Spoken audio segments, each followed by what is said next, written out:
Welcome to The Deep Dive. Today, we're tackling something that's really fundamental to how you learn and achieve: self-efficacy. Mm, We've got, a treasure trove of research looking at how your belief in your own capabilities shapes what you actually get out of your learning experiences. yeah, Our goal is to kind of distill the key insights so you can understand how these beliefs operate in your own life. that's right. Think of self-efficacy as, your inner confidence meter for specific tasks. Mm. As the researcher Albert Bandura put it, it's about your judgment of whether you can pull off the actions needed to reach a certain goal. Okay. And what's fascinating is just how much this self-belief impacts your choices in educational settings. Okay, so it's not just about having the ability, it's about believing you have it, and Mm. that belief kind of sets the stage for everything that follows. Absolutely. Early on, researchers hypothesized that your level of self-efficacy kicks in right at the beginning, influencing what you decide to do. Yeah.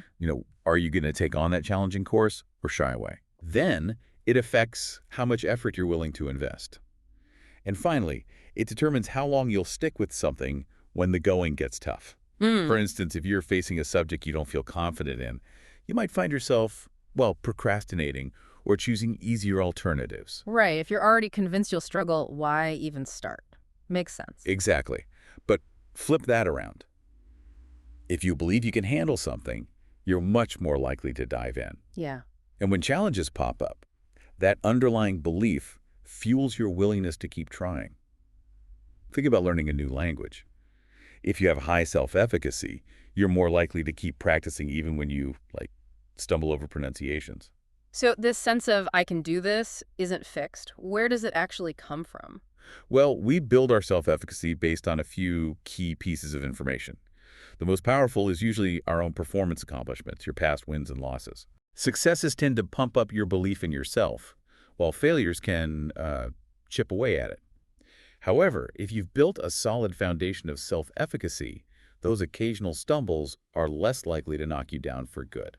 That makes sense. If you've got a history of tackling tough things and succeeding, one setback isn't going to erase all that. What's the next piece of the puzzle? The second source is vicarious experiences, basically learning by watching others. Oh, When you see people similar to you succeed at something, it can make you think, hey, if they can do it, maybe I can too. hmm. Imagine seeing a classmate who you think is just as capable as you ace a difficult exam. That can definitely boost your confidence in the next one. But keep in mind, watching someone else is usually not as impactful as your own direct experiences. So seeing is helpful, but actually doing and succeeding yourself has a stronger effect. Got it. What about when people tell you, you're good at this? That's got to factor in, right? That's persuasion. Yeah. When someone whose opinion you value tells you that you can achieve something, it can definitely lift your self-efficacy. Duh. Positive feedback, like you've got the hang of this, can be encouraging. Mm-hmm. However, the effect might not last long if you then encounter a task where you don't feel prepared. It's, like getting a pat on the back before facing a challenge you still feel uncertain about. So words are nice, but they need to align with your own experience and the reality of the situation. What else contributes to this sense of self-efficacy? Our bodies can also send signals. These are the physiological indexes. Oh, right. Think about getting nervous before a big presentation. Your heart might race, your palms might sweat. If you interpret those physical signs as evidence that you're not capable, it can actually lower your self-efficacy. Ah, that feeling of, I'm so nervous, I must be going to fail. It becomes almost a self-fulfilling prophecy. Exactly. Yeah. And finally, all of this information, your past experiences, what you've seen, what people have said, how your body feels it too, doesn't just automatically dictate your self-efficacy. It goes through something called cognitive appraisal. Okay. This is where you actively weigh and interpret all those different clues. You consider your own perceived abilities, how tough you think the task is, how much effort you've put in before, any help you've received, and even your overall patterns of successes and failures. Yeah. It's a really active internal assessment. So it's not just what happens to us, but how we make sense of it all inside our own heads that really shapes our self-belief. Precisely. Now let's think about some important nuances here. Self-efficacy isn't this universal switch that's like on or off for every single thing you do. Right. If you've been doing something for years and you're really good at it, you're probably not constantly evaluating whether you can still do it. It becomes much more relevant when you're facing something new or when the circumstances change. Like learning a new skill in a field you're already familiar with, but it's a completely different technique, maybe. Exactly. And self-efficacy is just one piece of the puzzle when it comes to your behavior. You also need to have the actual skills required. Yeah. And you need to believe that your actions will actually lead to the outcomes you desire. These are your outcome expectations. Ah, Plus, you have to actually value those potential outcomes. right. You might be really confident in your ability to study hard. That's high self-efficacy. But if you don't believe it will lead to a good grade, low outcome expectation, or if you don't care about getting a good grade, low outcome value, you're probably not going to put in the effort. So it's a three-pronged thing. Can I do this? Will doing this get me what I want? And do I even care about what I get? That's a great way to summarize it. Yeah. Now, let's look at some of the early research that really illuminated the power of self-efficacy. One fascinating area was in understanding coping behaviors, particularly in dealing with phobias. We're talking about those studies where people with intense fears gradually learn to manage them, right? Like spiders or snakes. Exactly. In a classic study on snake phobias, researchers compared different approaches. One was participant modeling, where a therapist would demonstrate interacting with a snake and then guide the participant through the same steps. Okay. Hands-on. Right. Another was just observational modeling, where participants just watched the therapist. And then there was a control group, of course. And what did they find? The participant modeling group showed the most dramatic improvements in their self-efficacy and were able to get much closer to the snakes, even touch them, behaviors they wouldn't have dreamed of before. Wow. What was really telling was how closely their self-efficacy judgments matched their actual behavior. If they believed they could do something with the snake, they almost always could. That's a powerful demonstration of how belief can unlock actual ability. What about applying this to more typical learning scenarios, like, in the classroom? Yeah, there's a body of early work that looked at achievement behaviors. One study involved college students working on anagrams. Word puzzle. Right. The researchers gave them fake feedback about their performance compared to a model, and then they watched the model struggle and fail to solve anagrams. Interestingly, if the students believed they were just as competent as the failing model, their own self-efficacy and how long they persisted on later anagrams actually decreased. Huh. So, seeing someone you consider your equal struggle can really dent your own confidence, even if you initially felt capable. That highlights how influential those vicarious experiences can be, sometimes in unexpected ways. Absolutely.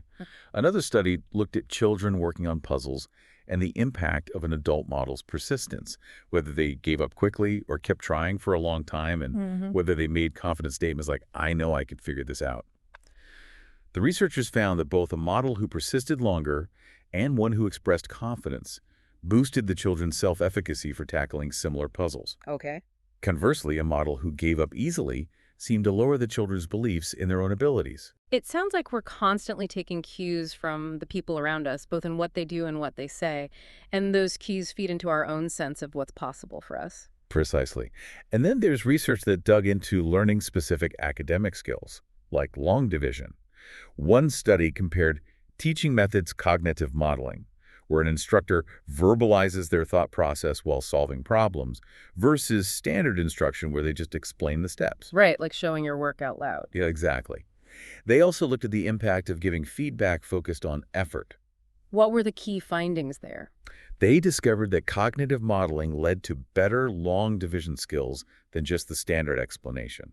And crucially, students with higher self-efficacy performed better at division, no matter which teaching method was used. Great. However, the effort feedback had a more nuanced effect. Simply praising effort after a success was different from telling a student they needed to try harder after they struggled. That kind of feedback, if not delivered carefully, could inadvertently signal to the student that they weren't doing well, potentially undermining their self-efficacy.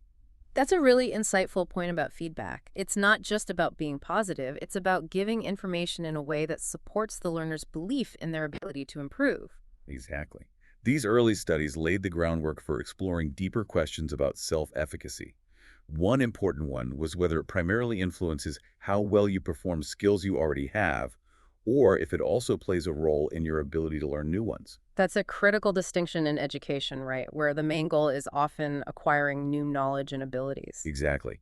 This led to the study of self-efficacy for learning, which is your belief in your capacity to use your existing knowledge and skills to master new ones. This involves things like believing you can pay attention in class, understand instructions, remember what you've learned, and apply that knowledge effectively. So it's more about your confidence and your ability to grow and develop as a learner. Precisely. Another key area of exploration was the link between self-efficacy and motivation, especially in the context of school. The initial ideas about choice, effort, and persistence needed some refining for learning environments. Because in school, students don't always have a lot of choice over what they learn, and just showing up might not necessarily reflect internal motivation to learn, right? Right. In learning situations, cognitive effort, the mental energy you put into things like rehearsing information, trying to understand complex ideas, and monitoring your own comprehension seems to be a more direct indicator of motivation. Hmm. Students who have higher self-efficacy for learning are more likely to engage in these deeper cognitive processes because they believe that effort will actually lead to understanding. That makes perfect sense. If you believe you can grasp the material, you're more willing to really dig in mentally. And finally, there's the connection between self-efficacy and outcomes. Accurately judging your self-efficacy for learning can be tricky. You might pick up some aspects of a new skill quickly, but struggle with others, or you might use flawed strategies that still lead to occasional success, giving you a false sense of competence. Like in math, where someone might memorize a procedure but not actually understand the underlying concepts, so they get some answers right but can't solve new problems. Exactly, that kind of buggy algorithm scenario. Yeah. This highlights why accurate feedback and a deep understanding of the material are so important. Now, let's zoom in on self-efficacy research specifically related to cognitive skills. This seems like a really central area, given that education is so focused on developing these kinds of skills. What's the main framework for understanding this? The researcher Dale Shunk developed a really influential model here. It suggests a kind of reciprocal back-and-forth relationship between your self-efficacy, how engaged you are with the learning task, and your actual achievement. Your initial self-efficacy is shaped by your past experiences and any natural aptitudes you might have. Then, as you get involved in learning, things like seeing others succeed, models, setting goals, getting feedback, and how you process information all provide cues that you use to update your sense of self-efficacy. Yeah. That updated self-efficacy then influences how motivated you are and how well you ultimately perform. So it's a dynamic cycle of belief, action, and results that constantly influence each other. Let's break down some of those key elements within task engagement, starting with models and social comparison. Observing models, especially those you see as being similar to you or perhaps a little more advanced, can have a significant impact on your self-efficacy. Research has consistently shown that students who watch a peer successfully learn a new skill are more likely to believe that they can learn it too. Right. For students who might be struggling, seeing a peer succeed can sometimes be even more motivating than seeing a teacher do it effortlessly. That makes sense. A peer success might feel more, within reach. The research also mentions different types of models, coping models versus mastery models. What's the distinction there? Good question. Mastery models demonstrate the skill perfectly right from the start, whereas coping models initially make mistakes and show some struggle, but eventually overcome those challenges and improve. Ah, Interestingly, for learners who are facing difficulties themselves, seeing a coping model can be particularly beneficial because they can identify with the struggle and see a path to success. it's like seeing someone on a similar journey, not someone who seems to have it all figured out from the beginning. What about the impact of seeing multiple examples? Studies have indicated that observing several different models, whether they are mastery or coping models, can be even more effective than just seeing one. This probably increases the chances that the learner will find someone they can really relate to. Also, just getting information about how well other similar students have performed social comparative information can boost self-efficacy and motivation, especially when it's paired with clear goals. Speaking of goals, that's the next piece. Goal setting. Right. We all hear about the importance of goals, but how does self-efficacy fit into the picture? When you set a goal, whether for yourself or it's assigned to you, you start to develop a sense of self-efficacy for achieving it. As you work towards that goal and see yourself making progress, it reinforces your belief in your ability to succeed. Right. The characteristics of the goal itself matter too. Specific goals are much more effective than vague ones like try your best, because they give you a clear target to aim for and make it easier to track your progress. Goals that are challenging but still within reach tend to raise self-efficacy more than easy goals once you start developing some competence, because achieving a difficult goal provides stronger evidence of your learning capabilities. And proximal goals, those that are close in time, are generally more motivating than distant long-term goals because you can see the immediate impact of your efforts. And what about when you get to choose your own goals? Does that have a different effect on your self-efficacy? Yes, absolutely. Giving students the opportunity to set their own learning goals can significantly increase their commitment and, importantly, also strengthen their self-efficacy. When you're invested in a goal that you've chosen yourself, you tend to have more confidence in your ability to achieve it. Next up is attributional feedback. This sounds like how we explain to ourselves or are told why we succeeded or failed at something. Exactly. Feedback that connects your successes to your effort, things like you did really well because you worked so hard, helps to reinforce your perception of progress and boost your self-efficacy for future learning. The timing of this feedback is also important. Early on, when you're just starting to learn something, attributing successes to your ability, saying you're really good at this, can be very powerful for building self-efficacy. Interesting. However, as you become more skilled, feedback that emphasizes effort might be more credible. And what about when you don't succeed? How should those failures be attributed? That's more complex. Suggesting that a failure was due to a lack of effort can be motivating, implying that putting in more effort next time will lead to success. Right. However, consistently attributing failures to a lack of ability can be very damaging to self-efficacy. Research has also shown that a pattern of attributing successes to ability and effort and failures to low effort is strongly linked to confidence in subjects like mathematics. The next factor is performance feedback. This is more direct information about how well you're actually doing, right? Yes, monitoring your own progress or having someone else provide regular feedback on your performance can significantly enhance both your self-efficacy and your actual skill level. This feedback allows you to see how much you're improving and reinforces your belief in your capacity to continue learning. Without this kind of monitoring, it can be hard to accurately assess how well you're doing. Then we have strategy instruction. This is about being taught specific techniques to help you learn more effectively. Exactly. When you learn effective learning strategies, it gives you a sense of control over your learning outcomes, which in turn increases your self-efficacy. Knowing how to approach a task or solve a problem gives you a tool for success. Makes sense. Research has found that explicitly teaching learning strategies and encouraging students to verbalize the steps they're taking can be particularly helpful, especially for students who have learning difficulties. However, it's crucial to also explain why a particular strategy is effective so that students are motivated to use it even when they're not required to. Right. Just knowing a strategy isn't enough. You need to believe it will actually make a difference for you. The next piece is cognitive processing. This relates to how easy or difficult you perceive the material to be. Precisely. Your beliefs about how challenging it will be to understand new information can influence your self-efficacy. If you think something is going to be really difficult, you might have lower self-efficacy for learning it compared to material you expect to be easier. Oh, Interestingly, research has shown that if you perceive something as too easy, you might not put in enough mental effort, even if you have high self-efficacy, which can ultimately lead to lower achievement. There seems to be an optimal level of challenge. so it's about finding that sweet spot where you feel capable but still need to engage actively with the material.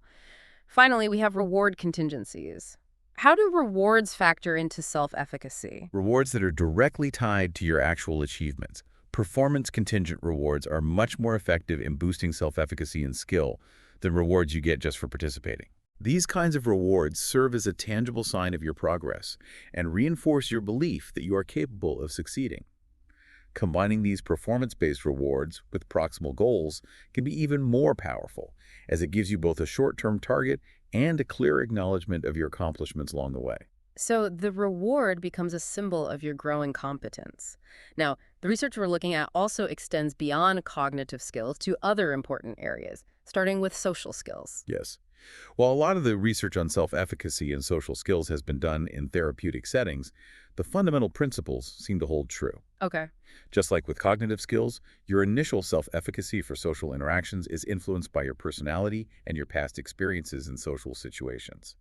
Then, contextual cues, such as the outcomes of your social interactions, how you perceive yourself compared to others, and any encouragement or feedback you receive, all contribute to your ongoing social self-efficacy, which in turn shapes your social behaviors. The research touches on self-efficacy for things like making friends and even handling disagreements. Exactly. Yeah. Studies have shown that children's self-efficacy for interacting with peers generally increases as they get older and is typically higher in situations where there isn't conflict. Mm-hmm. In areas like assertiveness training, researchers have found a positive link between individuals' self-efficacy for responding assertively and their actual assertive behaviors in different situations. Observing models demonstrating effective social skills also plays a crucial role in developing social self-efficacy. And what about the flip side, less positive social behaviors, like aggression? Does self-efficacy play a role there too? Interestingly, yes. Research suggests that children who exhibit aggressive behaviors often have higher self-efficacy for acting aggressively and lower self-efficacy for controlling their aggression compared to their non-aggressive peers. Hmm. They might also have stronger beliefs about the positive outcomes of being aggressive. That's a really important point. Self-efficacy isn't just about positive behaviors. It can drive a range of actions depending on what an individual believes they can do and what outcomes they expect. The review then moves on to motor skills, which are a bit different from thinking or interacting with others. Yes, but the core idea that your belief in your capability influences your effort and persistence still applies. When it comes to motor skills, your self-efficacy for learning or performing a specific skill affects how much effort you'll put into practicing and how long you'll keep at it. Right. Feedback on your performance then helps to validate your sense of efficacy and guide your skill development. Research has demonstrated a strong relationship between self-efficacy and performance in a variety of motor tasks, from complex athletic maneuvers like backdiving and tennis to basic strength tests. And just like with cognitive and social skills, it sounds like seeing others perform plays a role here too. Absolutely. In motor skill development, participant modeling, where you not only watch someone demonstrate the skill but also receive guidance and support as you try it yourself, often leads to the greatest gains in both self-efficacy and actual skill. Okay. The perceived similarity between the model and the observer is also important. You're more likely to believe you can achieve something if you see someone who you think is like you succeed. And not surprisingly, setting goals and receiving feedback on your progress have also been shown to significantly improve performance in motor skills. Finally, the review looks at how self-efficacy influences career choices. This feels really important for long-term success and fulfillment. Definitely. The research indicates that your beliefs about your ability to learn or perform the tasks required in different professions significantly shape your perceived career options. Mm. If you have strong self-efficacy for succeeding in a particular field, you're more likely to pursue educational paths and activities that lead to that career and to persevere when you encounter obstacles along the way. Studies have found connections between students' self-efficacy for specific job duties and the educational requirements of those jobs and their stated interest in those careers. Mhm. Higher self-efficacy has also been linked to better academic performance and greater persistence in challenging fields like science and engineering. And what about people who feel lost or unsure about their career path? Does self-efficacy play a role in that? Yes, it seems so. Lower self-efficacy in areas related to making career decisions, such as being able to assess your own skills and interests or gather information about different occupations, has been associated with greater career indecision. Hmm. It makes sense. If you don't believe you can effectively explore your options and make informed choices, you're more likely to feel stuck and uncertain about your future. This has been an incredibly insightful exploration into the world of self-efficacy. To bring it all together for our listener, what would you say is the most important thing to take away from all this research? I think the key message is that your belief in your own capabilities is a really powerful force that shapes your learning and achievement across virtually every area of your life.